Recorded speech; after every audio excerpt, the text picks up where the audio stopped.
Welcome to Pindar Poetry. We hope you learned something new. You're starting now.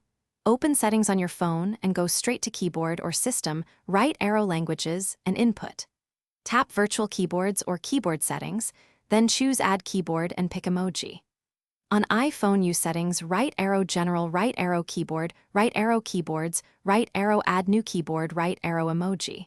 On Android, use Languages, and input right arrow Virtual Keyboard, right arrow Manage Keyboards. You do this because the system keyboard must include emoji before any app. Once the emoji keyboard is added, open any app and tap the text field, then tap the globe or emoji icon to switch keyboards. You can long press many emoji to choose skin tone or alternate faces, and swipe to reach categories like smileys or symbols. If you want extra face emoji styles, install a well-reviewed third-party keyboard. Make sure to grant only necessary permissions. This step expands the available emoji set and customizes how quickly you insert a face emoji.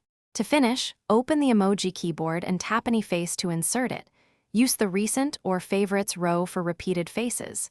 If an emoji doesn't show or appears as a box, update your OS or keyboard app because new emoji need system support. If switching fails, go back to Settings and remove, then re-add the emoji keyboard. That refreshes the input method. One tip: if a third-party keyboard misbehaves, revoke full access and test the native keyboard to isolate the issue. Thanks for watching.